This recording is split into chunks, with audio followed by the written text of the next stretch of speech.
Okay guys, lesson 8.4 in our blue book. We're working on multiplying a fraction or mixed number by a whole number. Essential question, how can we multiply a fraction by a whole number to solve a problem?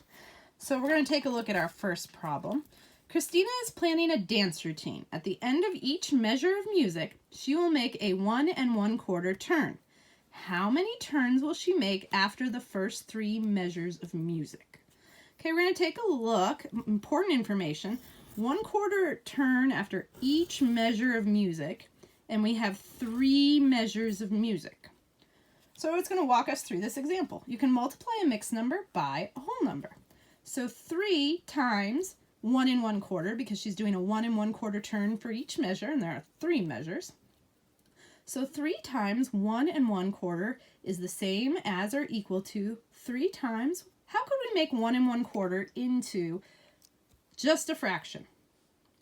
So what would a whole with 4s be? We know our denominator is going to stay the same. So it'd be 4. 4 plus 1 would be 5. So 3 times 5/4 would be 3 times 5. We keep our denominator the same, 15/4. Step 2, write the product as a mixed number. So here we have 15/4. So if we look at it as repeated addition, we have 1, 2, 3, 4. That's a 1. And then we have a 1, which is another 1/4 plus 1/4 plus 1/4 plus 1/4. And then another 1, because remember we had, oh, that's right, we're breaking it down. 1/4 plus 1/4 plus 1/4 plus 1/4. Okay. And now we have still more 1/4. So if you add these up, we now have 15 1/4 across here. So every 4 is a whole. So we have a whole plus a whole plus a whole plus 1/4 plus 1/4 plus 1/4. So how many wholes do we have? 1, 2, 3. 3 wholes plus 1, 2, 3/4. So 3 plus 3/4 would be the same as 3 3/4.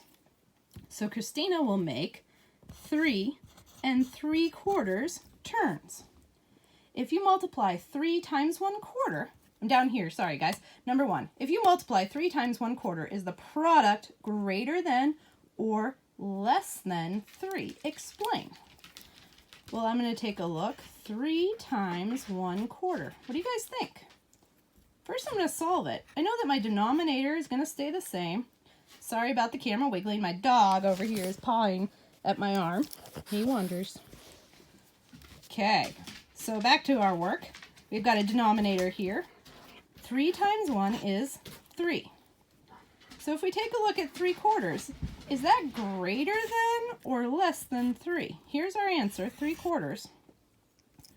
So 3/4 is less than 3. Now the question is, can you explain why? We have 3/4 that's less than 3. And I think the best way I would have to explain it, excuse me guys, is if I have 3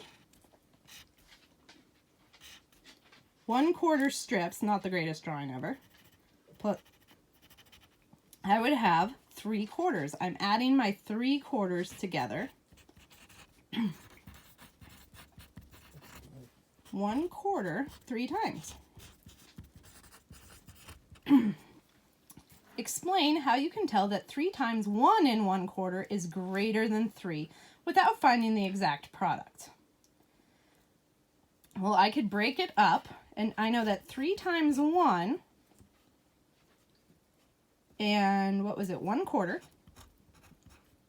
is the same as 3 times 1 plus 1/4, which is also equal to 3 times 1 plus 3 times 1/4. And if I look at that, I know that 3 times 1 is 3. And then I'm adding something to it. So even if this is a small number, it's still going to be greater than 3, right? Yes? Okay. heading over to our back side, renaming mixed numbers and fractions.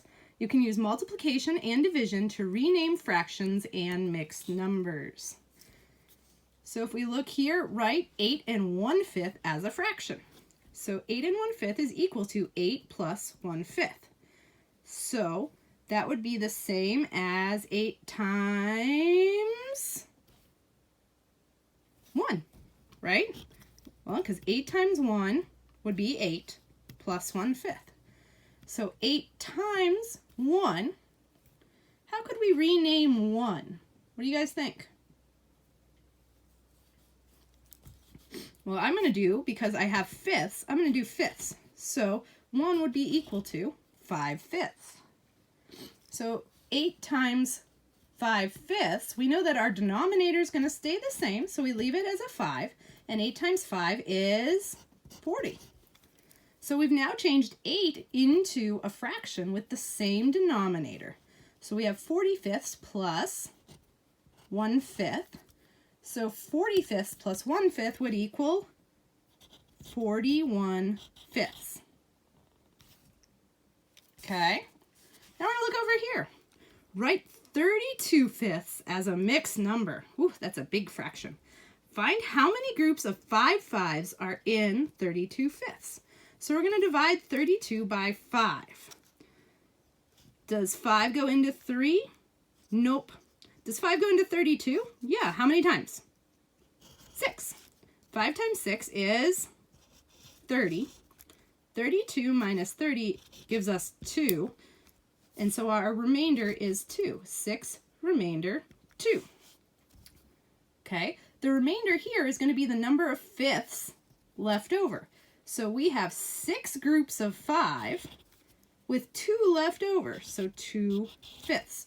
So we can take it from this and move it over to this, or we can take it from this and move it down to this. We can move them back and forth either way, depending on what we're looking for.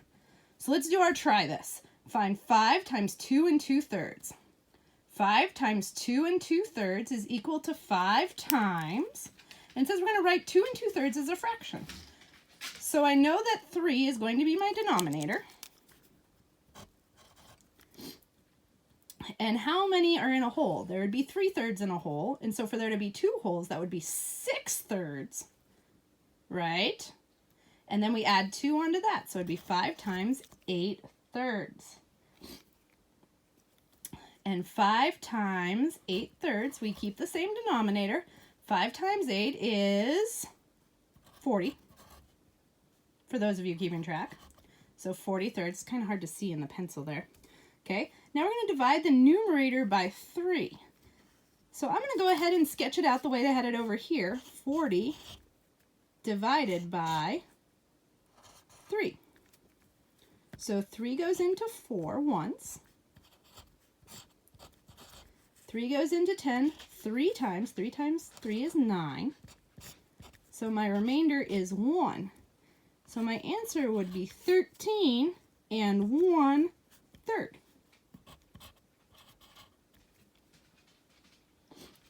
Okay, explain why your solution to 5 times 2 2/3 equals 13 1/3. So we got the right answer. Always good to double check. Is reasonable. So how do you think we could explain that this is reasonable? I'm going to break it up. So I have 5 times 2 plus 2/3. So then we have 5 times 2 plus 5 times 2/3, right? Okay, so that is equal to 5 times 2 is 10, and 5 times 2/3, we keep our same denominator here. 5 times 2 is 10, and I could simplify that. How many times does 3 go into 10? 3 times with 1 left over, so it would be 10. My puppy's pushing on me again, plus 3 1/3, which would equal 13 1/3. So what property did we use there? Anybody? It's the commutative property.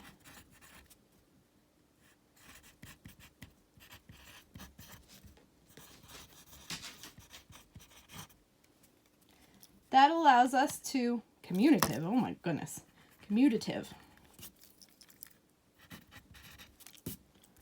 I can change this around.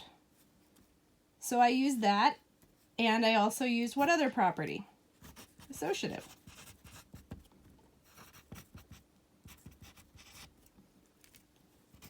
So by using my properties of multiplication, I can show that this is reasonable by solving it a slightly different way. Okay, sense or nonsense. To find 5 times 2/3, Dylan says he can find 5 times 2 plus 5 times 2/3. Does this make sense? What do you guys think? Yes? No? Let's take a look. Using those same properties as above, 5 times 2/3, I can multiply 5 times, whoop, broken pencil, 2 plus 2/3, which would be the same as 5 times 2 plus 5 times 2/3. Is that the same as what he had? Yeah. So is that sense or nonsense? Makes sense. Using properties of multiplication.